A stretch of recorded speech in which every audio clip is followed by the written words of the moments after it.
Bunga yang berbahaya tolong jangan diambil ya, begitu itu. Gimana yang tahu yang berbahaya dan mana tidak berbahaya? Atau bunga satu yang paling membuat sehat, ambil dia, tapi nggak dikasih tahu, dijelasin. Dia bisa mengatakan marhaban, pokoknya bunga yang bagus, yang sehat, yang bikin sehat akan saya ambil. Dan haram agar untuk kita tinggalkan, dan mana yang wajib, mana yang harus kita laksanakan. Jadi tanpa ini nggak mungkin bisa. Kita tanya, pokoknya kalau wajibannya dia marhaban sama wa ta'atan, gampang saja.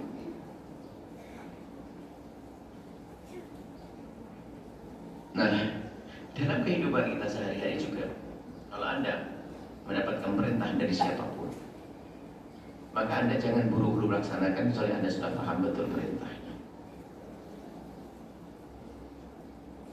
Kalau tidak, betul kita akan dibuang-buang waktu. Percaya maksudnya ada kewajiban yang harus kita laksanakan, tapi tidak tahu gimana rinci kewajiban tersebut. Maka di sini Anda dituntut belajar. Jadi kalimatnya adalah salah sederhana, innallaha farada faraida fala tayyuha. Allah mewajibkan kewajiban, maka jangan sia-siakan. Apa sih kewajiban itu? Maka belajar ini penting jawabannya. Artinya untuk mengamalkan ilmu hadis ini harus belajar. Yang mengerti mana yang halal, mana yang haram, mana yang harus dihindari, mana yang harus dijalankan. Sama wahadda hududan. Allah berikan batasan-batasan. Kalau nggak tahu pasti kelewat.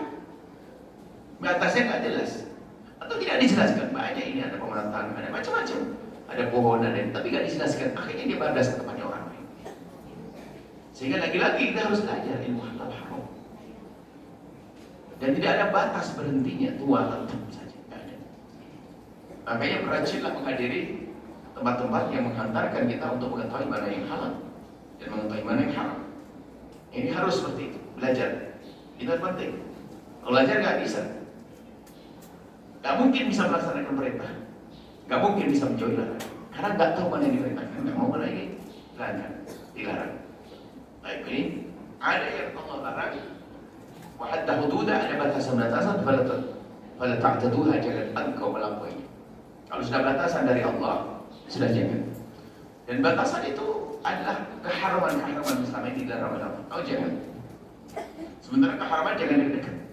Kalau dekat-dekat nanti kamu masuk ke dalamnya, hati-hati. Makanya jangan nyentengi kalau keharaman sekecil apapun haram. Karena kita tahu batasannya. Selagi kita mengerti itu haram, kita tahu batasannya. Maka kita tidak boleh melakukannya. Tapi ada orang yang tidak tahu batasannya. Tidak mengerti batasannya. Sehingga karena dia tidak mengerti batasannya, dia memang di luar batas. Dan lagi bahwasanya untuk bisa kita mematuhi batasan-batasan tersebut, maka tidak bisa tidak, jawabannya adalah kita harus belajar, bertanya, mengetahui. Kayak nggak bisa menghadirkan di majelis kita dalam pertanyaan itu adalah agar sampai kita itu ingin tahu apa yang dihadapi di masyarakat, yang unek-unek dan sebagainya. Karena dengan begitu kita akan mudah memberinya. Jadi sesuai yang diberikan. Pengetahuan,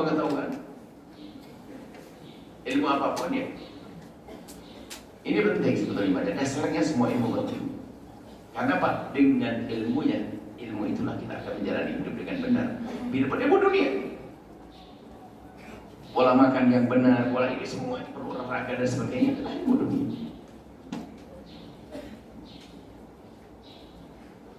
Kemudian dari ada ilmu akhirat.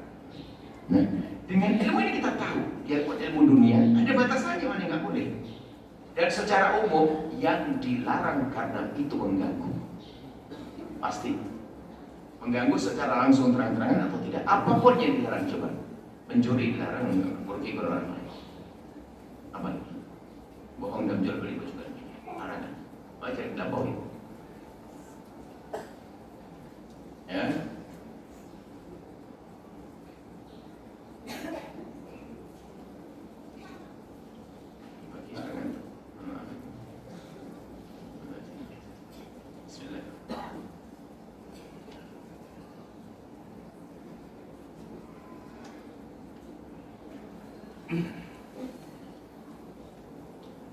وحرم أشياء فلا تنتهكوها Jadi yang diharapkan oleh Allah, jangan engkau langgar. Lagi-lagi seperti ini kita harus tahu mana yang haram dan mana yang halal. Kesimpulannya adalah Anda dalam wilayah aman insya Allah, karena Anda terus rajin belajar. Kalau tidak rajin belajar, maka kita tidak akan tahu yang wajib sehingga kita tidak melaksanakannya. Sehingga karena kebodohan bisa saja dia beribadah padahal dia melanggar. Perempuan dan pertama kali haid dan dia nggak pernah ngaji, seorang rajin khusyuk sambil nangis katanya itu sholat dalam keadaan haid. Mungkin sekali terjadi. Mungkin sekali terjadi yang demikian itu karena apa? Kebodohan. Sehingga kadang ingin membenahi tapi malah merusak karena kebodohan. Baik, maka kami seru kepada siapapun, dimanapun majlis-majlis, hendaknya ada ilmunya. Ilmu yang memahamkan kepada kita tentang ilmu yang halal dan ilmu yang haram. Ilmu yang mengenalkan batasan-batasan.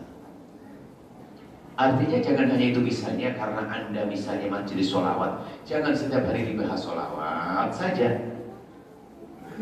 Harus ada kurikulumnya dong. Kita ingin memintarkan umat, harus ada tambahan, harus ganti topik agar semakin hari semakin bertambah pengetahuannya. Atau Anda punya majelis zikir, terus ini bahas keutamaan zikir, bolak-balik.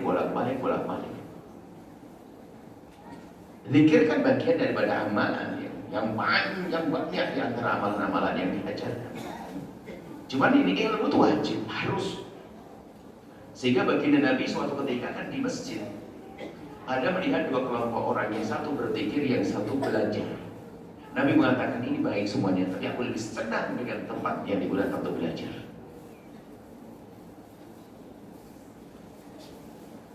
Karena iblis begitu mudah menjerumuskan orang yang bodoh, orang yang tidak belajar.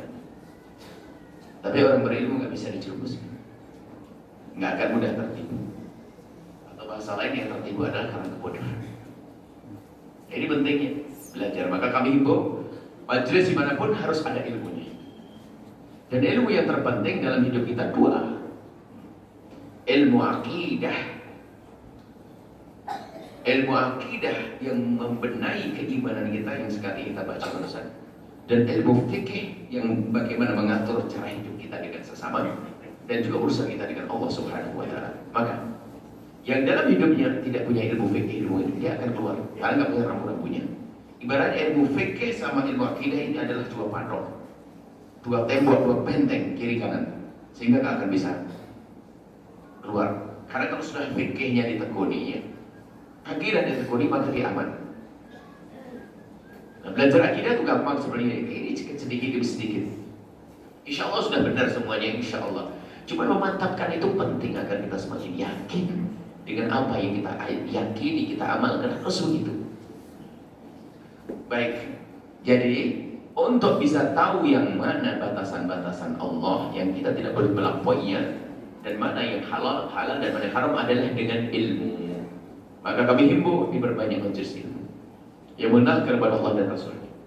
Dan tentunya harus dibuat majelis ilmu itu yang menarik. Bagaimana caranya agar orang senang menghadiri tempat tersebut? Ini adalah harus ada ide-ide untuk itu. Ide-ide untuk menyampaikan pesan kebenaran kepada siapapun dari hamba-hamba Allah. Kemudian wasakata asya. Kemudian Allah ada yang tidak disebut-sebut lah. Yang tidak disebut sudah berarti boleh, tidak dilarang, tidak diperintahkan.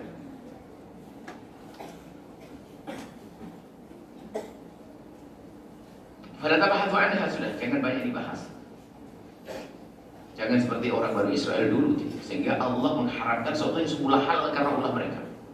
Terlalu banyak tanya. Sudah, selagi tidak disebutkan hukum haramnya, hukum wajibnya, berarti boleh. Boleh. Ya seperti itu, selesai. Semua dalam kehidupan kita itu seperti sedikit larangan itu sedikit banget. Kewajiban jangan sedikit banget. Selebih dari lagu boleh mubah.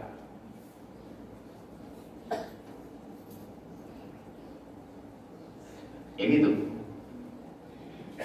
Yang dilarang itu saja yang tidak boleh. Adapun yang tidak dilarang, maka menjadi boleh. Dan kebolehan yang tidak dilarang itu mungkin sampai derajat wajib. Tidak dilarang karena wajib, tidak dilarang karena sunat, tidak dilarang karena mubah.